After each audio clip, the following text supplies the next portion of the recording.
Happy Monday, everybody. I want to thank you all for joining me. I know it's been a very long time and I've been doing some stuff, so hopefully you can join me. I hope you're all staying healthy and happy and being kind to yourself.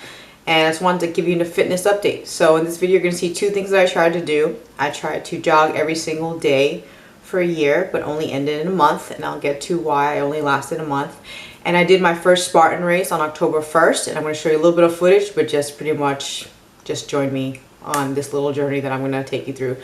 Thank you so much for joining me. If you want to leave a comment, you can like and subscribe, and I'll have some more videos coming up. Definitely, I'm doing some activities and I'm hoping to share it with you, and I appreciate your patience. So my boss ended up running every day for a year, and it really inspired me. It was something that I wanted to try to do to give myself a goal. So I told myself at least a mile a day. I'm going to jog every single day starting on July 21st, and I was going to try to make it a full year.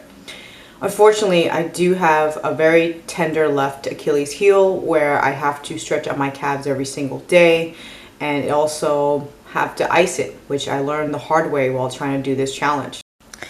So as someone who likes to collect data points, I just want to show you what it was like for me to run, or at least try to jog 1 mile a day. As you can see, I had the mileage, the pace, the start date, and there are some days that I did try to do 2 runs, like the first day. Normally, I don't know about anybody else, but when I start doing a run, sometimes my GI gets moving and you got to use the bathroom. So as you could see, on even the first day, I was able to move around and go. As you're going to see, sometimes I ran in the morning. Most times I had to run at night after work. I try to do at least about 3 loops around my apartment, which equaled about 1.1 miles.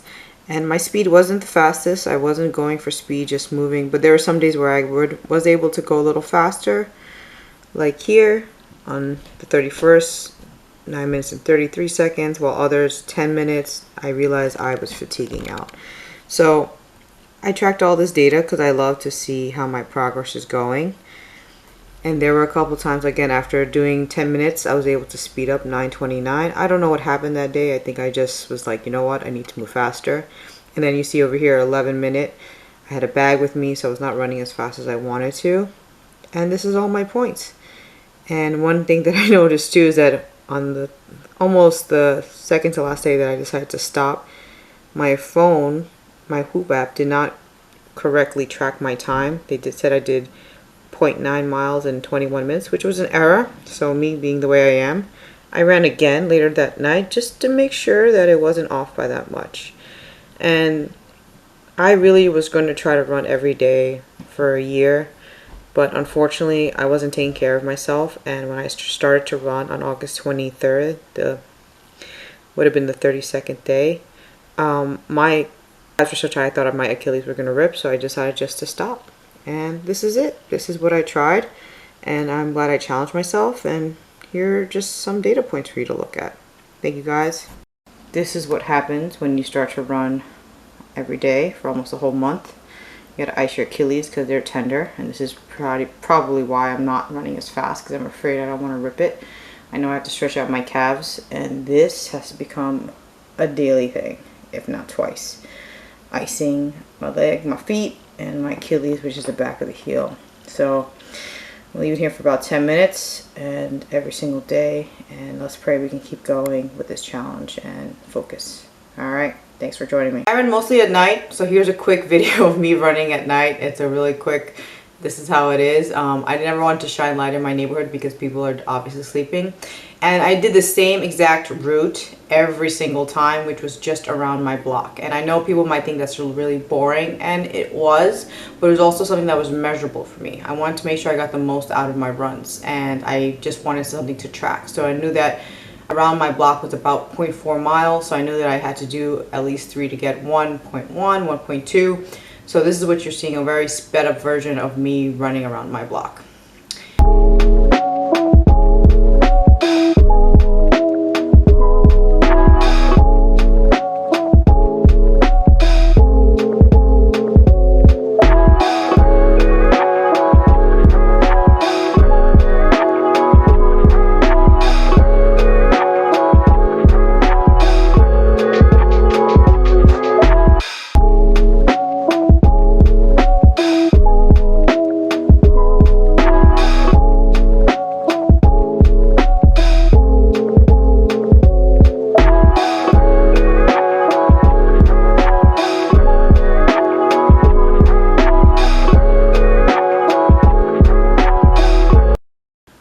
what did I learn from this challenge? What I learned from this is that I definitely need to go into more recovery. And the thing that I suffer from is poor sleep even before this challenge. And it really did hit me when I was trying to do this physical challenge.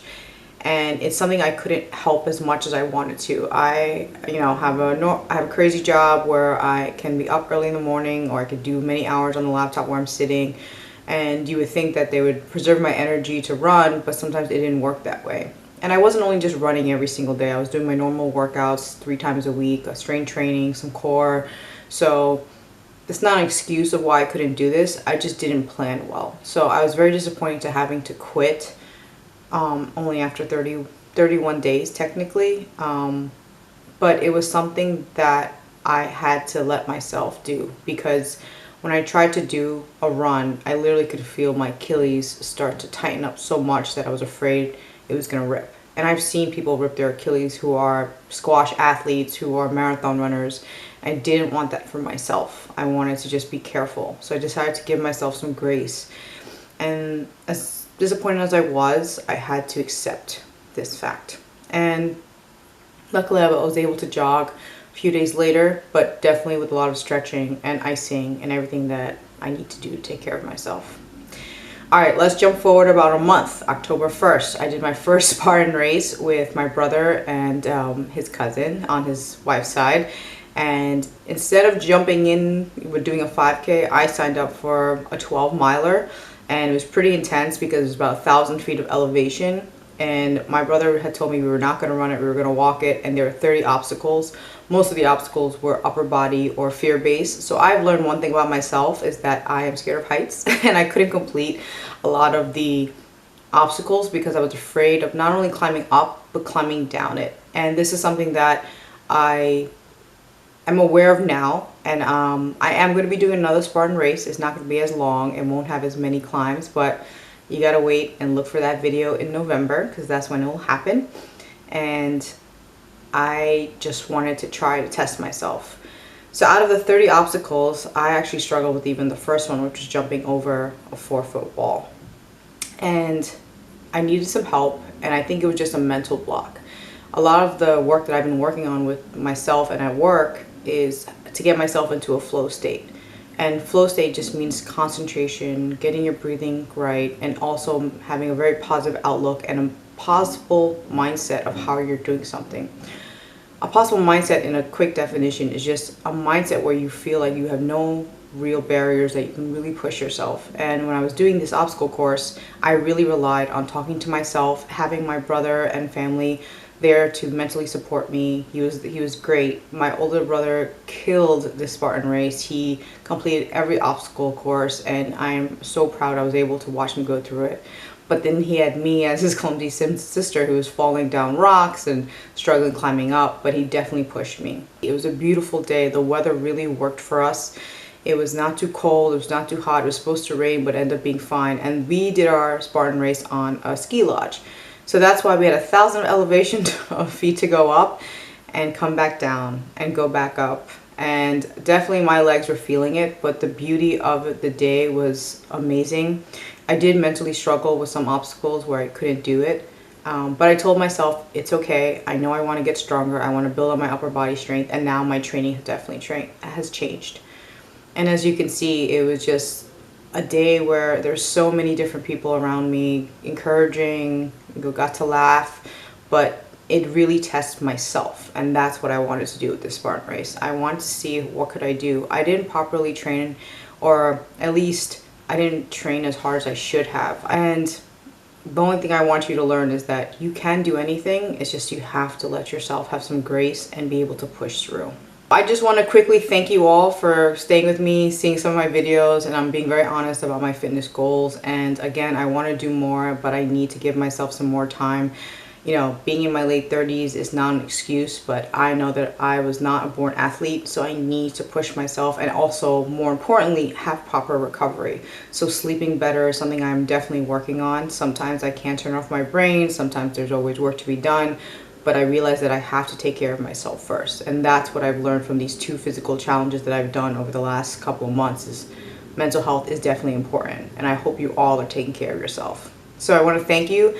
My next video will also be a little bit of a fun thing, and then another fitness challenge, which you'll hopefully come and join me on. And yeah, just want you to know to be kind to yourself, be kind to others, and please don't limit yourself on what you need to do. I'll see you real soon.